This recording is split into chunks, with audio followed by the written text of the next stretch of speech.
کیا مولانا مودودی نے اپنی کتاب خلافت و ملوکیت میں حضرت عثمان کے بارے میں تنقید کی ہے؟ یہ جھوٹ ہے جی، آپ خود پڑھ کے دیکھ لیں۔ میرے پاس ایک بھائی آئے، مجھے تو خیر بعد میں پتا چلا ان کا تعلق داعش کے ساتھ تھا، تو عرب ملکوں سے یہاں آئے، وہ عرب میں ہی پیدا ہوئے تھے، اردو بھی ان کو اچھی آتی تھی کیونکہ ان کے ماں باپ پاکستانی تھے، تو اور عربی ان کی ایک نیٹو لینگویج بن چکی بھی تھی، اور دنیاوی طور پہ پڑھے لکھے بھی تھے، انگریزی بھی ان کو آتی تھی۔ تو میرے ایک دوست کے ریفرنس سے مجھے ملنے آئے کسی کام کے سلسلے میں، تو آتے ہی انہوں نے یہ بات کی۔ یہ بات آپ نے غور سے سننی ہے، بڑی حیران کن بات میں آپ کو بتانے لگا، اور یہ میرے خیال ہے میں پہلی دفعہ آن ایئر کرنے لگا ہوں، آپ کی اس بات سے مجھے یاد آ گیا۔ تو مجھے کہنے لگے کہ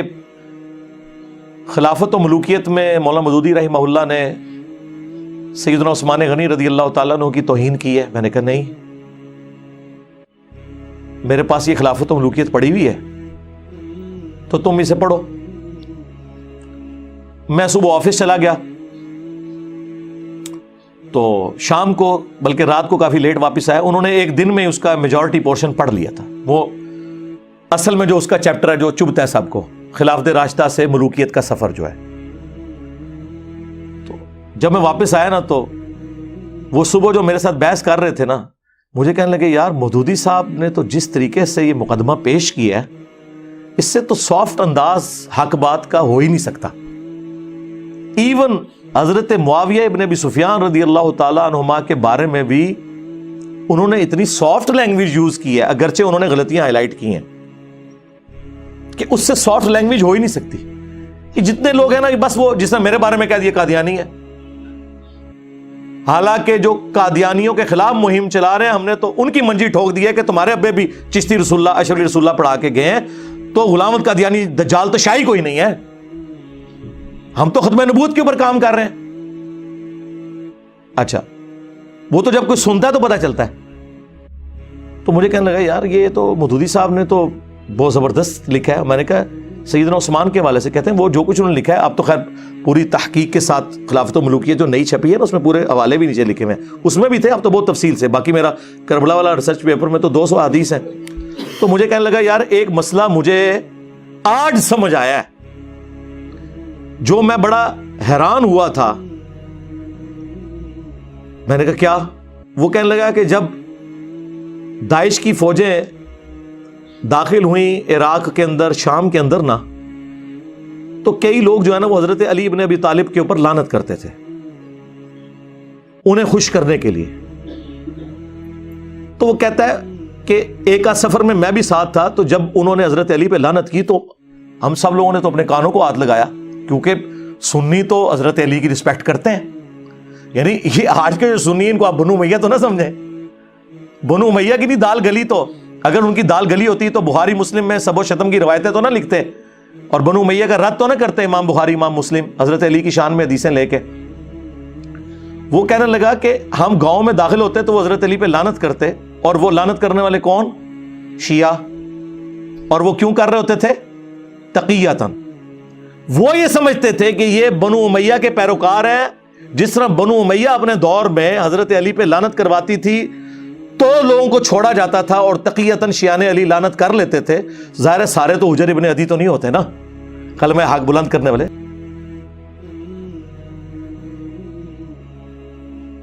اور وہ بھی جائز ہے جان بچانے کے لیے، اگر کوئی کلمہ کفر بھی بول دے، سورۃ النحل میں آیا ہے اور سورہ آل عمران میں بھی آیا ہے، تقیہ بھی کیا جا سکتا ہے، کلمہ کفر بھی بولا جا سکتا ہے اگر آپ کا دل ایمان پہ ٹھکا ہو۔ تو کہتے ہیں ہم بڑے حیران ہو، ہم استغفر اللہ پڑھیں کہ یار یہ کیا بکواس کر رہے ہو۔ تو وہ آگے سے کہتے ہیں کہ نہیں، جو بنو امیہ ہے وہ تو ہم سے ڈیمانڈ کریں گے یہ۔ تو کہتا ہے کہ اس وقت ہم لوگ پھر ان کو یہ کہتے تھے کہ یار یہ تو بڑا گناہ کا کام ہے، ہم نے یہ کیوں کروانا ہے، ہم تو چاروں خلفاء کو مانتے ہیں، ٹھیک ہے۔ اور جو ان کے امیر، وہ تو خود سید ہونے کے دعوے دار ہیں، اپنے آپ کو ہاشمی کہتے ہیں۔ یہ میں کوئی داعش کے فضائل نہیں بیان کر رہا، میں اس وقت علمی گفتگو کر رہا ہوں۔ مجھے تو جتنی بھی جہادی تنظیمیں ہیں، داعش ہو، القاعدہ ہو، ٹی ٹی پی ہو، باقی ان کے ساتھ سنگین نوعیت کے اختلافات ہیں، وہ ایک معاملہ الگ سے، لیکن میں آپ کو ان پرنسپل یہ بات بتا رہا ہوں کہ وہ نوجوان پھر کہنے لگا مجھے آج یہ بات سمجھ آئی ہے، اس وقت تو ہمیں بڑی حیرانگی ہوئی تھی، لیکن جب میں نے خلافت و ملوکیت پڑھی پھر خیر میں نے اسے جب بخاری مسلم سے احادیث بتائیں، ابو داؤد سے، سنن نسائی سے، المستدرک للحاکم سے، تو کہتا مجھے اب پتہ چلا کہ اچھا یار یہ بات واقعی تھی کہ بنو امیہ کے دور میں یہ کام کروایا جاتا تھا،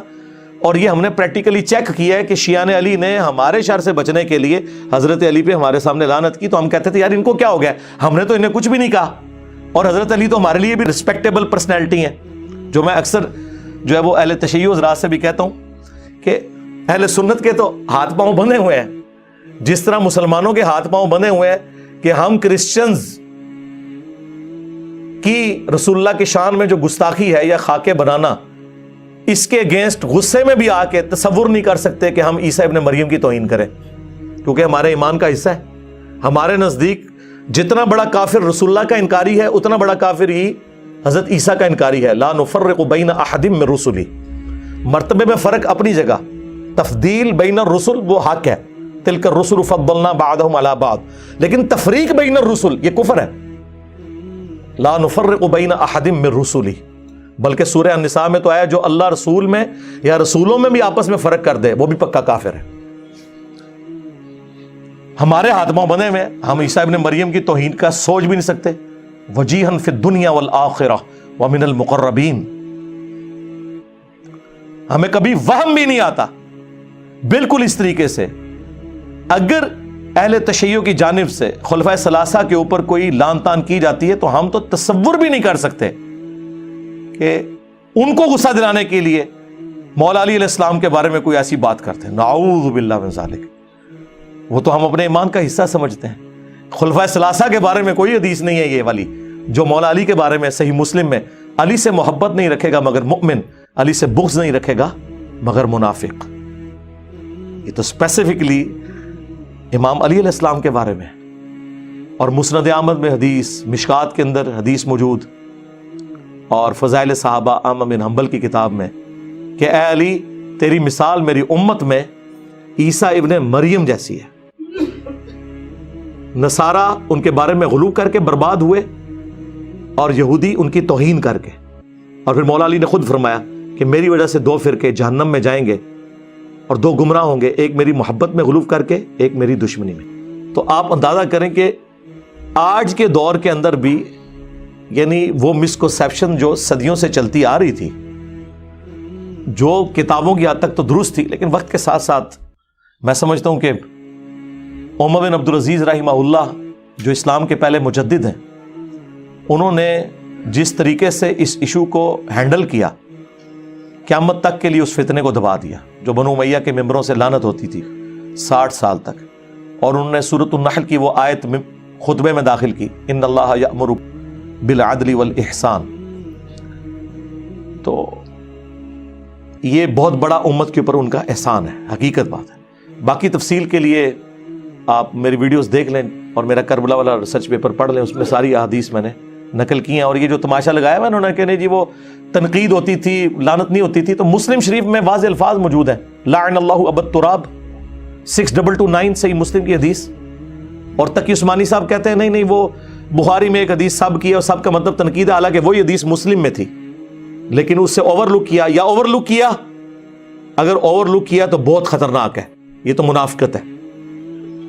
اور اگر جہالت کی وجہ سے کیا تو سرکار اب سمجھ لے، لیکن نہ یہ اپنے مفتیوں کو جاہل ماننے کے لیے تیار ہے، نہ منافق ماننے کے لیے تیار ہے۔